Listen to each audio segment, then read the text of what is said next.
As a child, I have always loved God. And wherever the word God sounds, there I go. Right from my early years, I knew there is more to life than what I have been told by the society about God, who I am, where I came from, and life in general. As I grew older, I silenced this yearning in me, but deepened my service, my devotion to God through religion. I practiced all I could accordingly. I whispered prayers into books so old they carried the scent of eternity.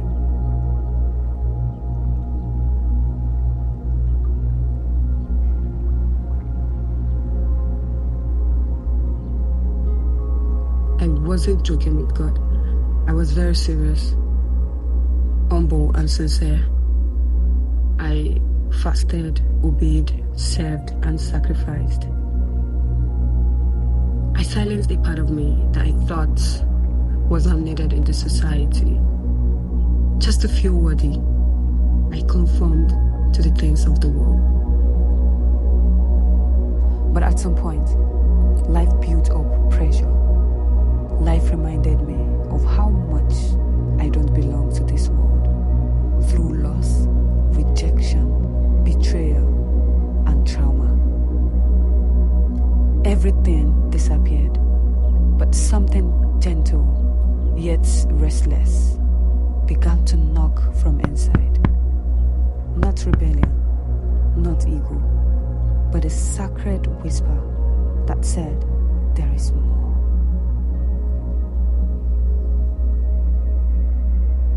At first, I ignored it out of fear, out of respect, that how dare I look beyond what I have been told? How dare I look outside the belief system? But the whisper became wind, and the wind became a longing that never left. So with trembling hands, I faced it with courage and open-mindedness. I said, God, if you are more than this, please show me. And God said, come. Based on track record, I took the leap of faith. I walked out into the wild spaces of the world, into the temples of consecration, read through scriptures and texts written in sunsets and covered with dusts, into the questions no one dared to ask, and into the chambers of my own soul. I listened to the voices of the sages, to the songs of the mystics, to the cries of the doubters, and the silence between my thoughts. I searched for God with all my life. I wasn't joking.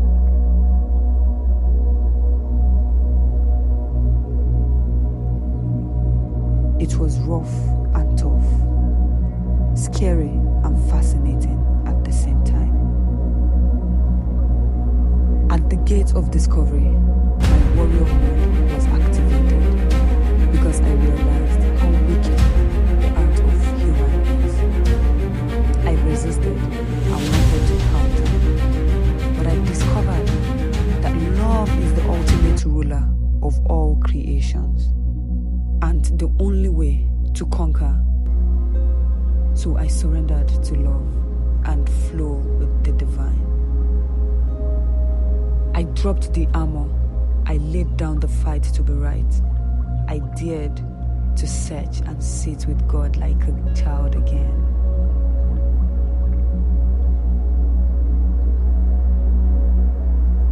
Finally, I arrived at the end of the line, the ultimate goal. Guess what I found? God. So simple, yet infinitely powerful. Simpler than we can ever imagine. Not the God of 1,000 laws. Not the God who wants us to be small and sorry. not the God that needs us to defend him, not the God that discriminates with favoritism, not the God that wants us to prove ourselves to be worthy. God is simple, but humans complicated everything. Our egos, our fears, our rules, our obsession for power and control are the major causes of the complications and sufferings of life. We built walls, we call them doctrines. We made blueprints for the love that never needed buildings.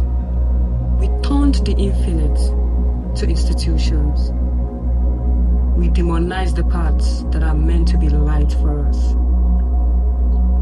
Yet, we wonder how and why we feel so disconnected and far away from God.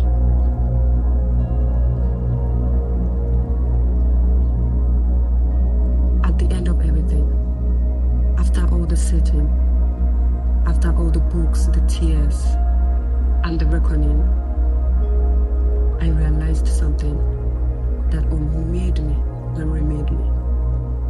I got to know that what I have been seeking for is what I am. Not in arrogance or ego, but in gentle knowing that I and the divine, I and God are one. I am. So now, I no longer strive to find God. I just listen. I live. I love. And I remember. I love without fear. I live in that light.